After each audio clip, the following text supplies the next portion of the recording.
Along the fighting fronts of the world, from Normandy to Saipan, from the Baltic to the Adriatic, every day fighting men are wounded in action. Behind that short phrase lies a side of World War II not often headlined: the care of the sick and wounded by the medical services of the United Nations Armed Forces.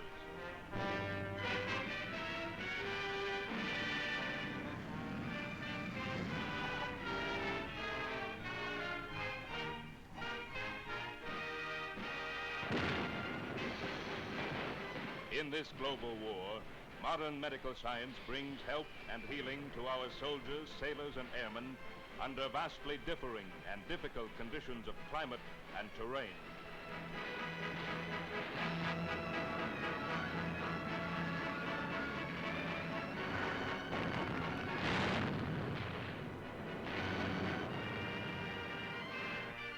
In World War II, high explosives and shrapnel inflict a larger proportion of flesh wounds, bone fractures, and burns than in World War I.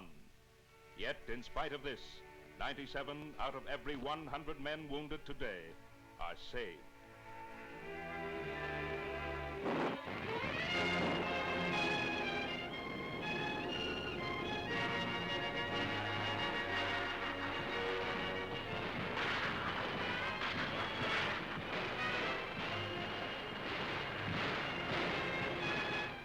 Front line, modern medicine's greatest asset is speed.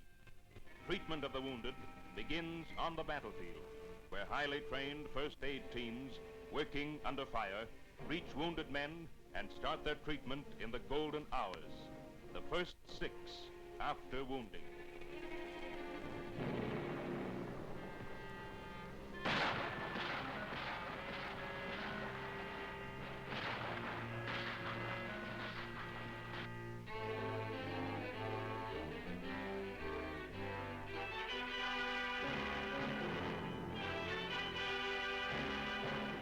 In the swift discovery and removal of wounded, new methods have been developed during the past 4 years.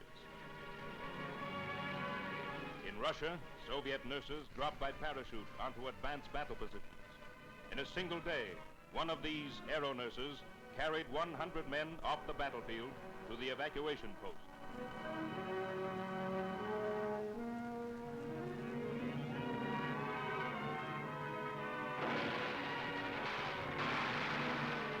And in long winter campaigns, Soviet first aid crews worked with man-drawn toboggan stretchers and horse-pulled sleigh trains to bring their wounded to dressing stations and field hospitals.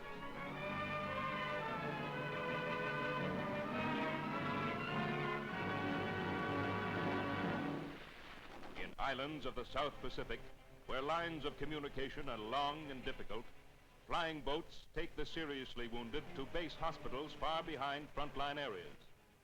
During this war, the airplane serves as flying ambulance for the medical services on all fronts.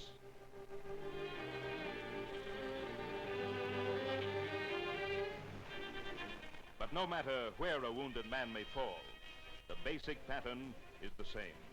Skilled first aid, including blood plasma, sulfur drug, and penicillin treatments, is administered before he is moved. Every forward military movement runs on its own wheels. Field ambulances, field dressing stations, surgical units, transfusion units carry out life-saving operations within the fighting zone. As the battle continues, they are set up in readiness for the arrival of the first wounded.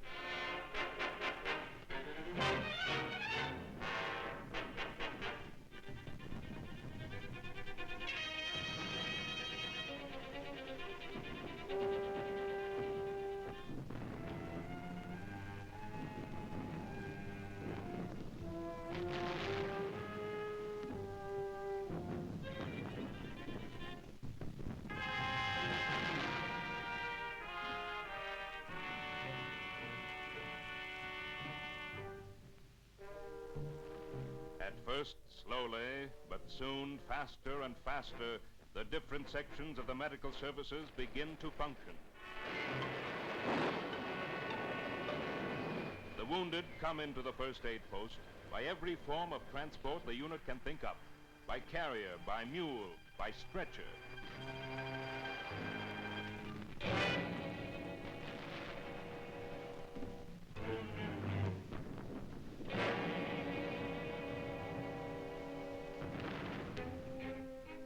men receive clean dressings at the hands of their own medical officer. The first aid post acts as a buffer, which takes the first shock of battle. Canadian Army first aid posts work within 4,000 yards of the enemy lines.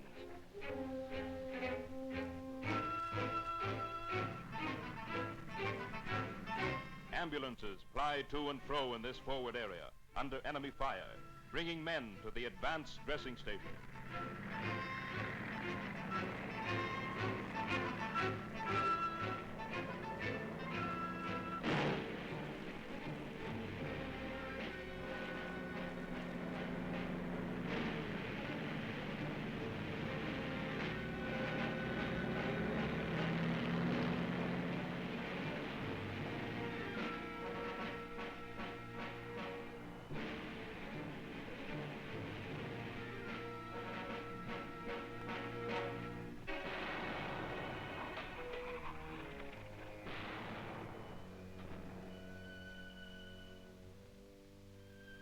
Here, at Advanced Dressing Station, all wounded are examined by highly trained doctors who decide the nature of the wound, its seriousness, and what treatment is required.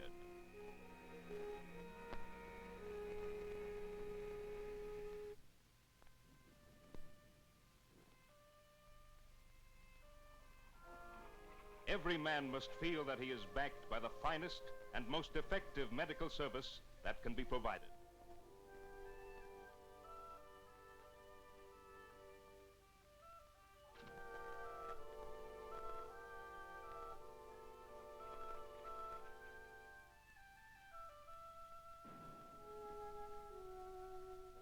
Wounded men are classified into 3 groups.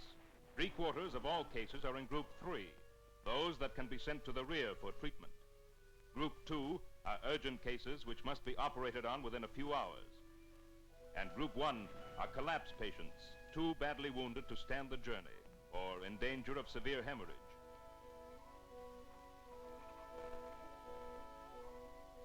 The field dressing station is the main center of resuscitation in the forward area and is equipped to carry out the greatly extended life-saving technique of blood transfusion.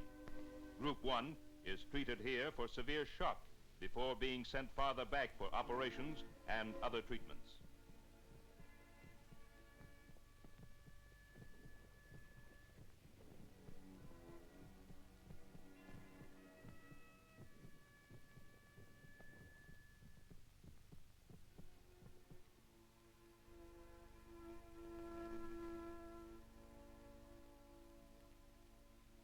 To Advanced Surgical Center come men in Group 2.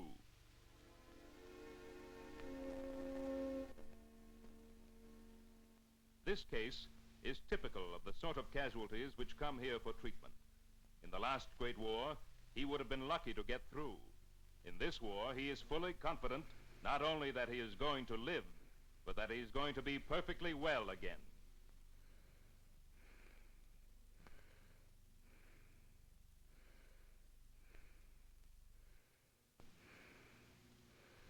By the plan which the medical services have built up out of the experience of the last 3 years, the patient, when he arrives at Advanced Surgical Center, has already been treated for shock, which used to be fatal to so many. His wounds have been cleanly dressed. Infection has been arrested by the use of sulfanilamide drugs. He is not exhausted by a long journey. He has come in time. The Army Medical Services will do the rest.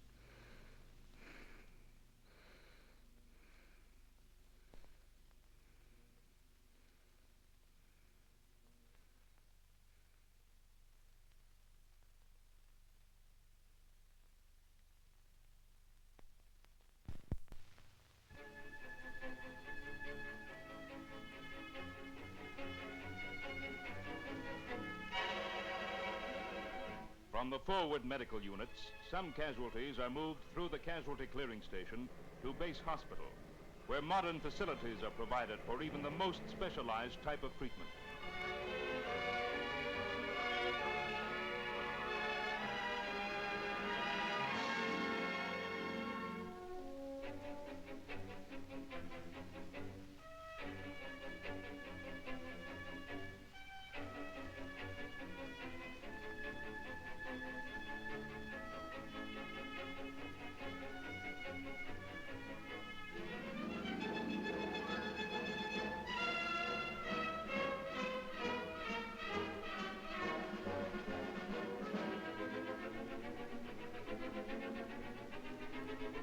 Others are sent home for further treatment, convalescence, and rest. The transportation of wounded men is not easy. It requires more than just vehicles and space. It requires a staff of men and women trained to work swiftly, gently, and patiently, who supervise the embarkation of the wounded and look after them during the journey.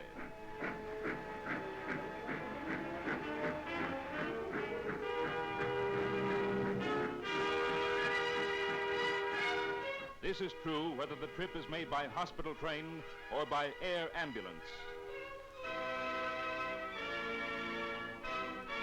In the North African campaign, more than 15,000 wounded were evacuated by air, and the aero ambulance has played a major part in taking wounded from the Normandy front to base hospitals in England.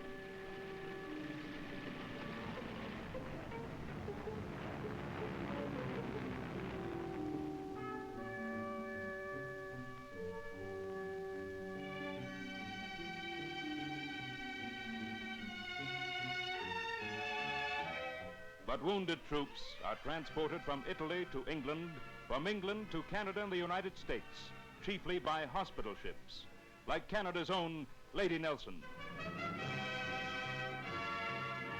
Smiling and cheerful men are carried on board. They're well looked after. They're going home, a tribute to the great team of men and women who cared for them during the first, most critical days of their injury.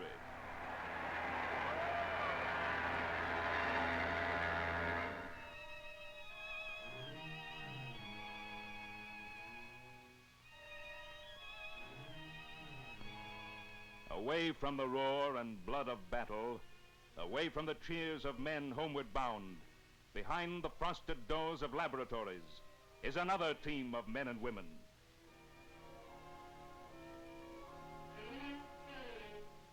These are the research scientists who, through patient months and years, have developed the new drugs, new instruments, new techniques which have made possible the success of medical units in the field.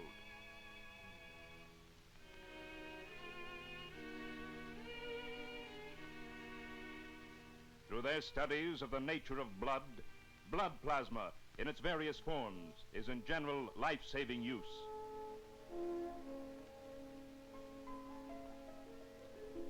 Malaria and tropical fever are studied, and ways are devised to check them.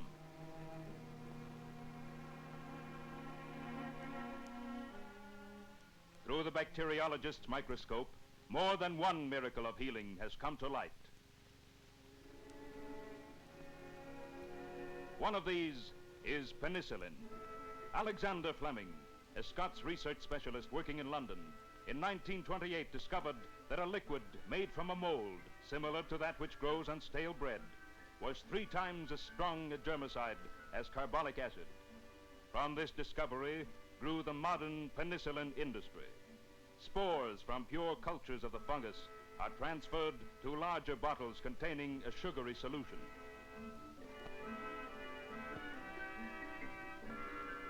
These bottles are placed on racks in special temperature-controlled rooms, while the mold grows on the surface of the liquid. The drug, penicillin, is obtained from the liquid upon which the mold grows, and this liquid is decanted off and collected. After a refining process, the liquid is evaporated in small glass phials and reduced to powder. The glass phials are sealed, and penicillin is ready for the battlefronts, where, dissolved in water, it is injected to combat dangerous infection from burns and wounds. New techniques for treating burns have been developed. Among them, one in which melted paraffin and Vaseline are sprayed onto the burnt area to seal it from the air. This is one answer to the injuries caused by phosphorus shells and flamethrowers.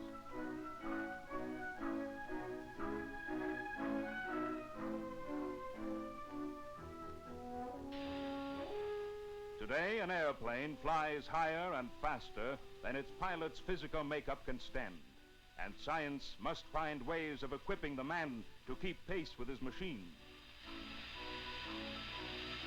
In high-pressure chambers, airmen are studied to determine the effects of lack of oxygen. and to find the answers to many questions, such as the formation of bubbles in the blood by different atmospheric pressures in a 700 miles per hour dive.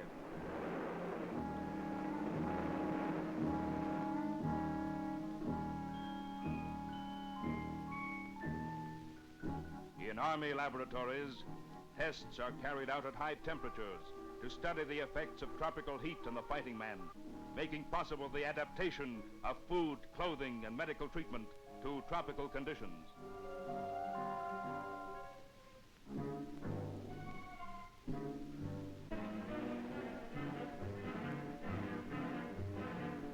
Portable X-ray apparatus has been developed for use in frontline hospitals and dressing stations. Location of shell fragments and bullets and their speedy removal is made safe and feasible in the field.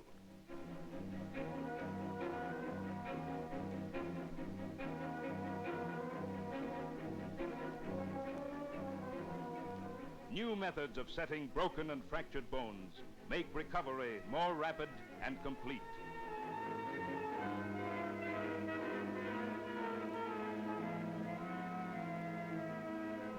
Immersion bath treatments have brought a more speedy use back to wounded arms and legs than ever before thought possible.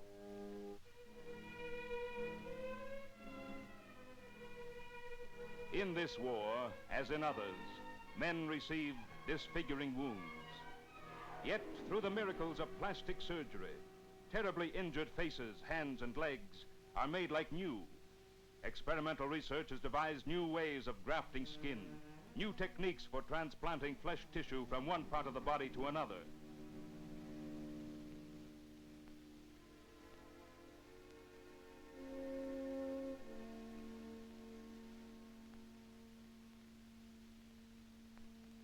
The skill and gentleness of this most recent branch of surgery is only one of the contributions of modern medicine to the work of restoring the wounded man to active health. Another is modern psychiatry's treatment of the 1 out of every 7 men injured in this war who has no mark to show for his wound, whose injury is concealed in the brain.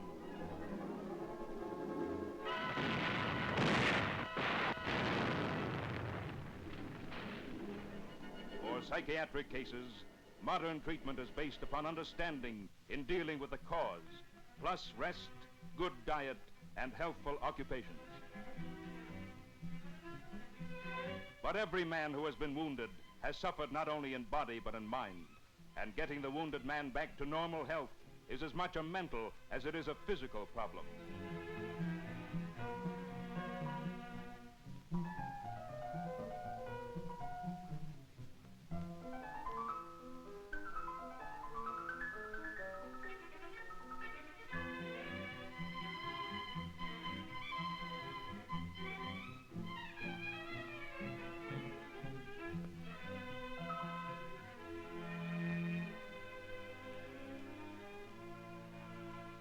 Treatment for convalescent wounded men emphasizes not only congenial work and hobbies, but exercises and games that are full of playful spirit. In such an atmosphere, self-pity and lack of confidence have little chance to develop.